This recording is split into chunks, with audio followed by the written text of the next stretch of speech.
Hello dear students, welcome to Chemistry Fundamentals. I am Dr. Rajiv Oberoi. Now begin with the osmosis and osmotic pressure. Osmosis and osmotic pressure. So let us first define what is osmosis and then we come on to osmotic pressure.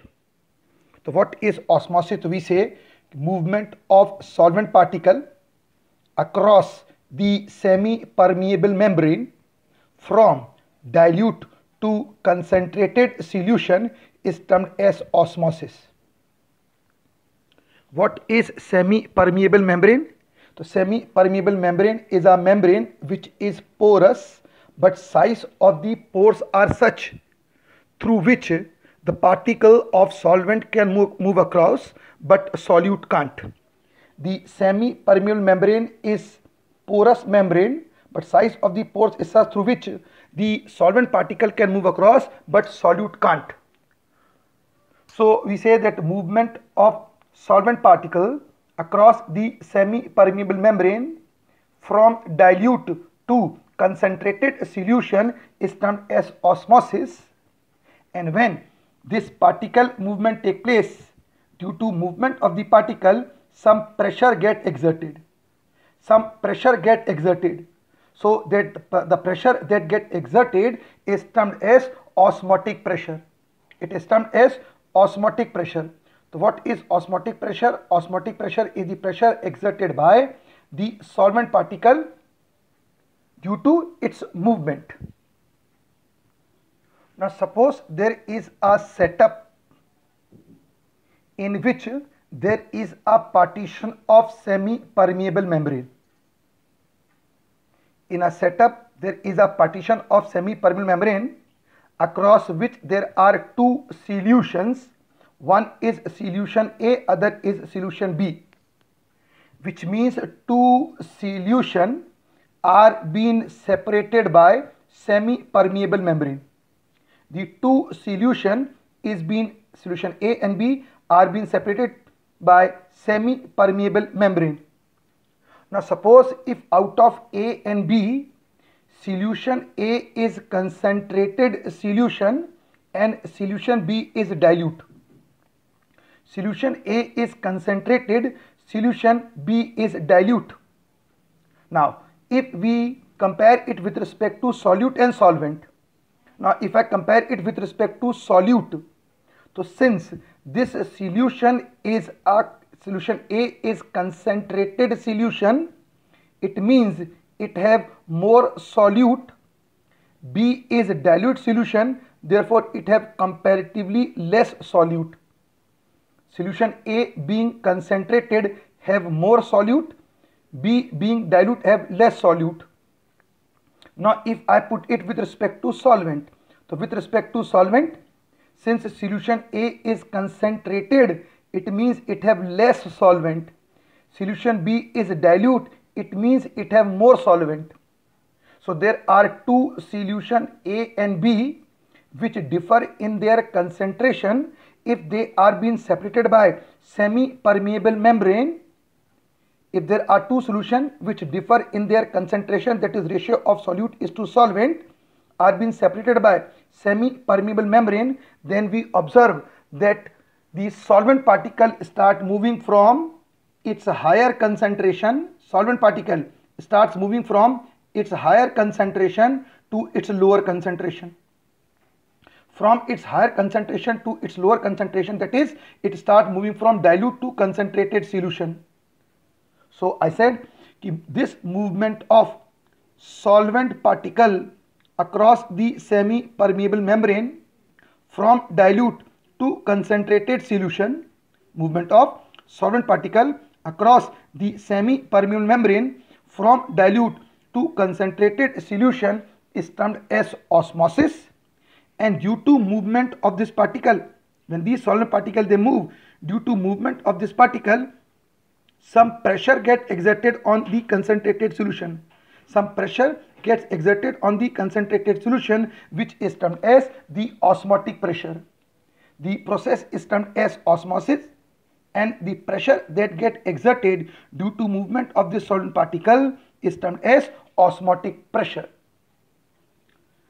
The osmotic pressure, which is represented by pi, is directly proportional to concentration of the solution. Higher is the concentration, greater is the osmotic pressure. So osmotic pressure is the pressure exerted due to the process of osmosis, which is represented by pi, directly proportional to concentration. Pi is directly proportional to C. The solution whose concentration is high will have higher osmotic pressure, whereas the solution whose concentration is low will have less osmotic pressure.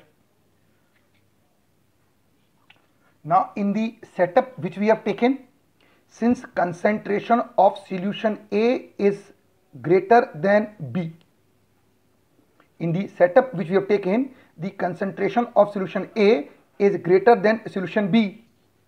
Therefore, we say that osmotic pressure of A is higher than that of B.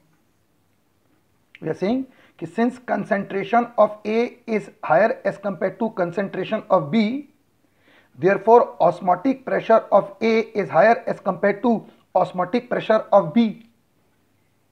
The osmotic pressure of A is higher as compared to osmotic pressure of solution B.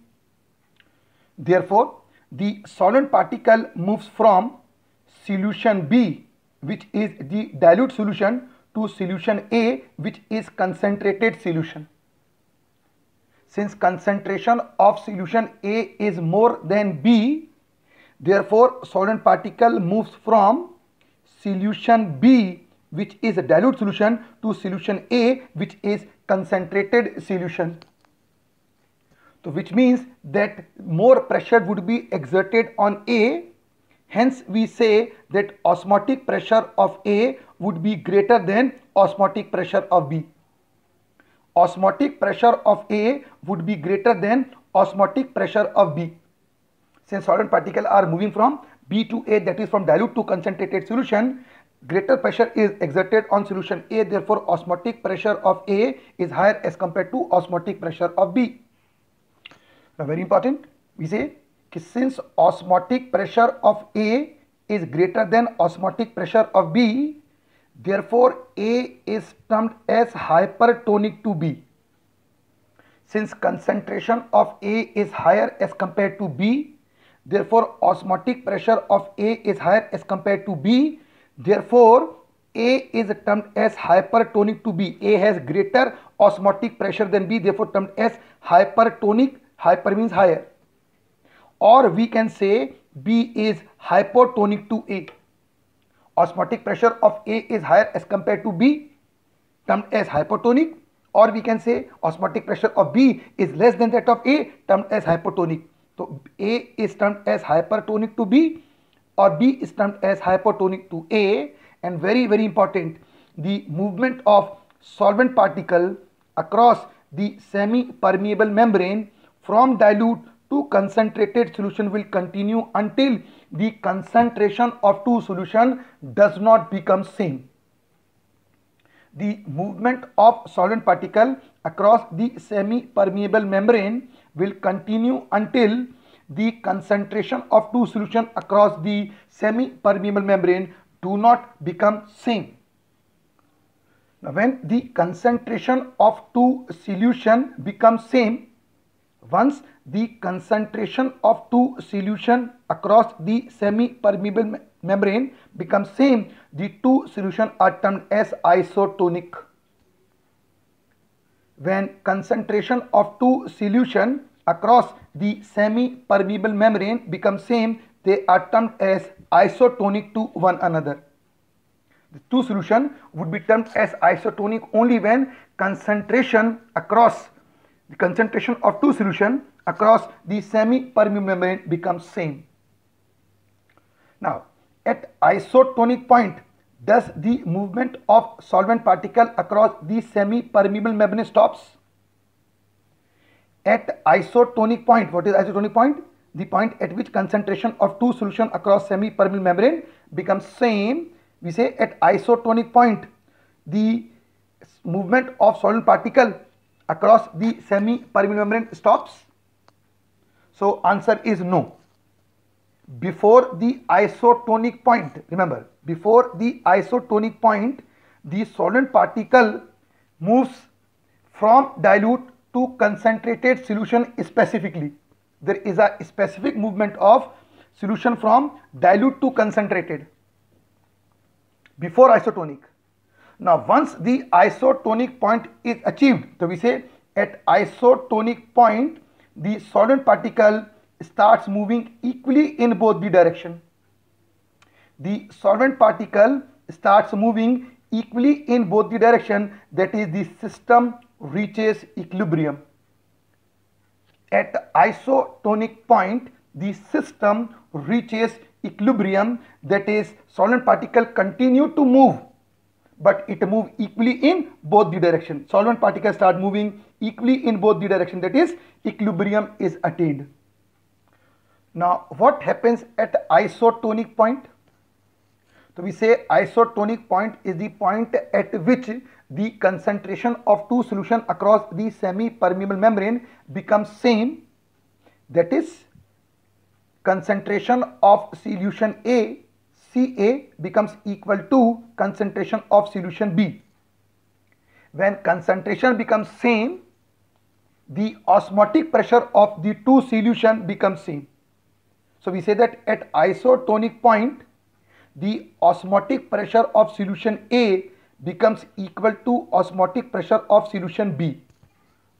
Osmotic pressure of solution A becomes equal to osmotic pressure of solution B because concentration of solution A becomes equal to concentration of solution B. Now which concentration? So there are various representation: mass percentage, molarity, molality, normality, etc. Over here we are using molarity, that is molarity of A becomes equal to molarity of B.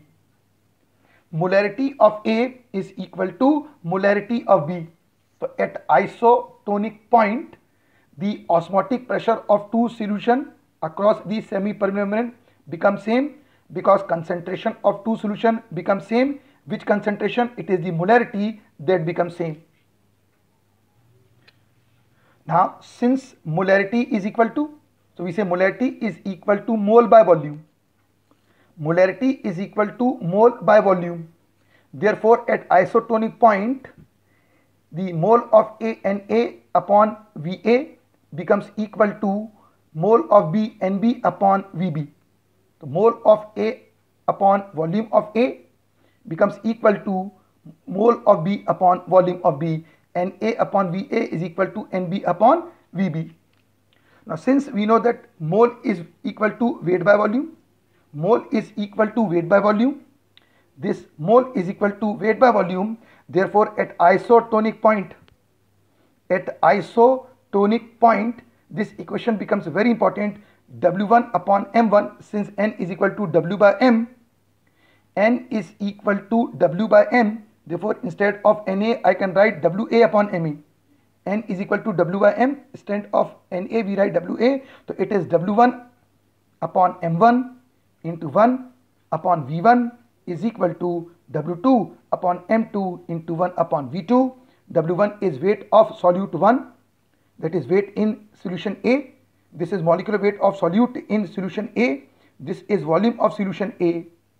This is weight of solute in solution B. This is molecular weight of solute in solution B, and this is volume of solution B. But remember, this equation is applicable only at isotonic point.